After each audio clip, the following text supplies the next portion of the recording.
நீங்க இப்போ நீங்க விசிகாவிலிருந்து தற்காலிகமாக 6 மாதத்திற்கு நீக்கப்பட்டு விட்டீர்கள். அடுத்து என்ன செய்ய போகிறீங்க? என் வேலையை டெய்லி செஞ்சுட்டு இருக்கேன். தமிழக அரசு என்ன செய்யணுங்கிறத என்னுடைய பதிவை நான் இன்னும் ஸ்ட்ராங்கா நான் பேசணும்னு நினைக்கிறேன். தலைவர் திருமாவளவன் ஊர்ல இருந்து வந்தவொடனே பேசுறேன்னு சொல்லியிருக்காரு. நான் எதை செஞ்சாலும் அவர்கிட்ட கேட்டுட்டு தான் நான் செய்வேன் நானு. ஸோ அவர்கிட்ட கட்சியில தொண்டனா இருக்கிறேனே, தொண்டனும் தூக்கிட்டாங்களா என்ன? ஆமா, கட்சியிலிருந்து 6 மாதத்திற்கு இடைநீக்கம் தான் இருக்கு. ஏன் அப்ப பார்க்க நீங்க கட்சியிலே இல்ல, பிரச்சனையே இல்ல.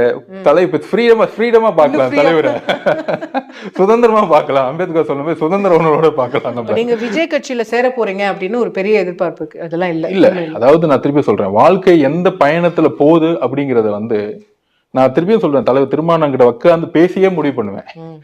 வேற யாருக்கும் கட்சிக்கு போலாமா இல்ல அந்த ஒரு ஐப்பத்திக்கெல்லாம் நான் பதில் சொல்ல விரும்பல.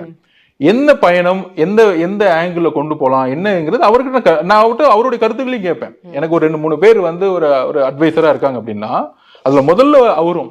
பட் உங்களுக்கு ஆஃபர் எதுவும் இல்ல தமிழக வெற்றிக்கு? அதாவது என்ன ஆஃபர்னு இல்ல ஆஃபர் இல்ல. இதெல்லாம் எதிர்காலத்துடைய திட்டங்களை நம்ம இன்னொரு மேடையில பேசுறது நல்லது.